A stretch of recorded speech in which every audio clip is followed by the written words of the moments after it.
Hello, bazooka എന്ന ചിത്രത്തിൻ്റെ first show Kerala അപ്ഡേഷനാണ് ഇന്നൊരു വീഡിയോ ഭാഗത്ത്. വീഡിയോയിൽ മുൻപേ വീഡിയോ ലൈക്ക് ചെയ്യുക, ചാനൽ സബ്സ്ക്രൈബ് ചെയ്യാൻ വേണ്ടി ശ്രമിക്കുക. മമ്മൂട്ടി, ഷെയിം ടോൺ ചാക്കോ, ദിവ്യ പിള്ളെ എന്നൊക്കെ പ്രധാന കഥാപാത്രങ്ങളായി ഏപ്രിൽ 10 റിലീസിനെത്താൻ പോകുന്ന ചിത്രമാണ് ബസൂക്ക. എല്ലാ സിനിമാ പ്രേമികളും ഒരേപോലെയാണ് ബസൂക്ക എന്ന ചിത്രത്തിൻ്റെ ഓരോ അപ്ഡേഷനും അറിയാൻ വേണ്ടി കാത്തിരിക്കുന്നത്. ചിത്രത്തിൻ്റെ ഒഫീഷ്യൽ ട്രെയിലറിനൊക്കെ അതിഗംഭീരമായ റെസ്പോൺസ് ആയിരുന്നു സ്വന്തമാക്കാൻ വേണ്ടി സാധിച്ചിട്ടുണ്ടായിരുന്നത്.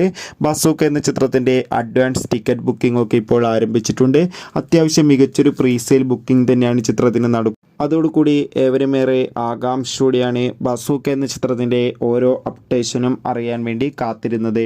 ഫൈനലി ചിത്രത്തിൻ്റെ ഏറ്റവും പുതിയ അപ്ഡേഷൻ പുറത്തുവന്നിരിക്കുകയാണ്. ആ അപ്ഡേഷൻ മറ്റൊന്നുമല്ല, ബസൂക്ക എന്ന ചിത്രത്തിൻ്റെ ആദ്യ ഷോ ഈ വരുന്ന ഏപ്രിൽ 10 രാവിലെ 9 മണിക്ക് തന്നെ കേരളത്തിലെ വിവിധ തിയേറ്ററുകളിൽ ആരംഭിക്കുമെന്ന് കൺഫേം ആക്കിയിട്ടുണ്ട്. കാത്തിരിക്കാം കൂടുതൽ അപ്ഡേഷൻ അറിയാൻ വേണ്ടി. എത്ര പേരാണ് ബസൂക്ക എന്ന ചിത്രത്തിൻ്റെ റിലീസിനായി കാത്തിരിക്കുന്നത്? കമൻറ്റ് ചെയ്യുക. Bye bye.